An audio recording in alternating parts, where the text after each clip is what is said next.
A halin da ake ciki dai yanzu haka dan majalisar dattawan mai wakiltar mazaɓar Zamfara ta tsakiya sanata Kabiru Garba Marafa ya ba da agajin gaugawa ga tarin 'yan gudun hijira mafi yawanci mata da ƙananan yara da 'yan bindiga suka koro kwanan nan daga ƙauyukansu suka kuma samu mafaka a makarantar firamare ta Mada da kuma ta garin 'yan doton daji na ƙarar mulkin Gusau na Tsafe bi da bi. Gudunmuwar da aka bayar dai a garin Mada ta kunshi buhun shinkafa 50, gero buhu 10, suga buhu 5, man girki jarka 15, sai butoci 500, bokitayya 250, tabarmi 200 da kuma naira 100 don yin cefane tsawon kwanaki 5. Jagoran tawagar ta hannunta tallafin dattijo Alhaji Ahmad mai aya tsafi da sauran 'yan tawagar sun dai bayyana matukar alhini a madadin dan majalisar dattawan kan wannan matsala ta tsaro da ke ci gaba da kazancewa a wannan jiha. Sanata ɗanku ne, ƙananku ne, kuma jikanku ne. Saboda haka muka kawo ziyara a wannan fata mai albarka, mu sanar da sarakuna cewa ɗanku ya ji abin da ya faru a ƙasarku, a ƙasar shi ta haihuwa, a ƙasar kakannin shi, a ƙasar Sambo ɗan Ashifa. Da haka ya nuna alhinin shi da damuwar shi, ya turo mu zo mu kawo wannan gudunmuwa. Farko yana masarki jajantawa da sarakuna ga baki daya da masu unguwanni da ke wannan yanki da emiya na Gusau. A sanata ya ce a sanar da ku yana jajantawa kuma in Allah ya yana da tafi. Wannan abu ne na gida ba na turo sako ba, amma saboda abin da shahi cewa bayan Allah wa'insu abin da za su ci yau babu shi, da haka sai ga cewa a yi gaggawa turowa kamin ya zo.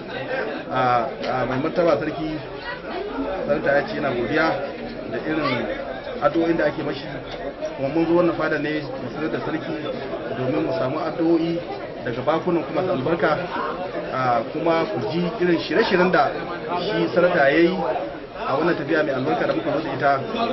Wannan tafiyar tamu ya sarakuna mun zo da tsari kamar haka.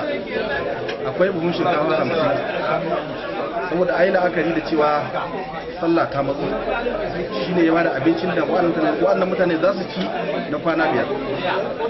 ko wanda wani yana ganin an ya san cewa aka dawo su ruwa shinkafa yana isa su, da haka sai ce da kuma buhun gero daya a kowane wani, da haka sai muka zo da gero buhu 10 da shinkafa buhu 50 da manja da man gyada da kuma butoci da robobi na cin abinci, tayi na wanka da tabarmi ga baki da muka zo da su gurgurdan hali na shi da ce a zo a faɗa masarki ga ɗanku ga abin taimakon da ya fara badawa kamin ya zo, kuma yana fata yana addu'a Allah ya sa wannan abu da ƙarshen shi a lokacin shi kenan.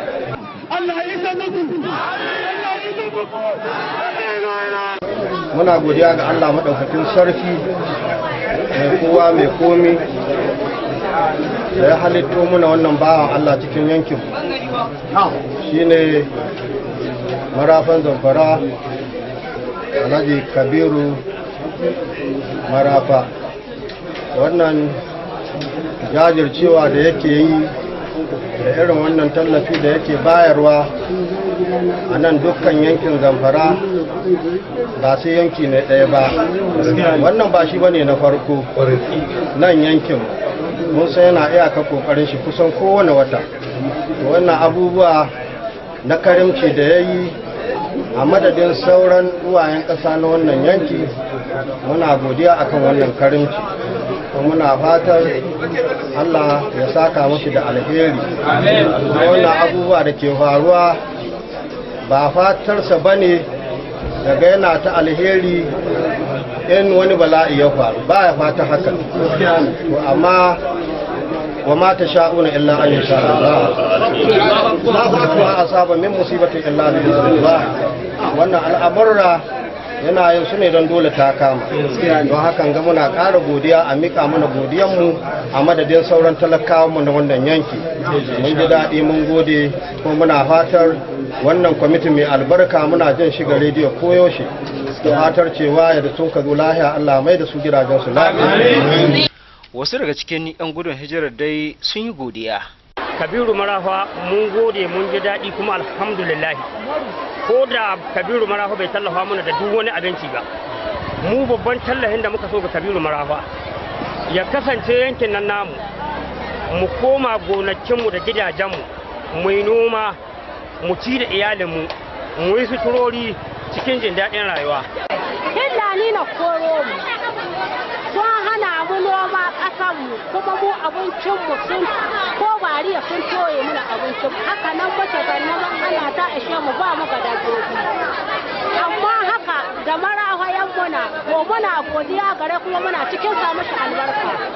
A faɗa ma Kabiru Marafa muna godiya muna mashi murna sannan abin da ya yi muna Allah ya saka mai da alheri kuma Kabiru Marafa abin da yake jiri ga zuciyar shi muna cikin mashi murna don muna buƙatar Ubangiji Allah ya zarta mana shi muna buƙatar Ubangiji Allah ya nufe shi ya zama gwamna don mu ji daɗi ƙasarsa domin mu halaga da muke ciki ta ɓaci an ban mu da marayu na bariyar barara ya san da wannan magana yanzu kuma bana ga su dan abun da muka noma muna ci an zo an wace mu afka muna wuta kawai suka cikin gari kwanan mu biyu wallahi babu ci babu sha. Sanata Marafa ya kuma ba da tallafin shekara-shekara ga marayu da matan da suka rasa mazajensu sanadiyar wannan musiba. An dai zakulo mata 1000 daga yankunan ƙananan hukumin Gusau, Maru, Bunguru da Tsafe inda kowacensu aka bata buhu ɗaya na masara da naira 1000. Ba ga shigo ce. Allah kai shi gwamna.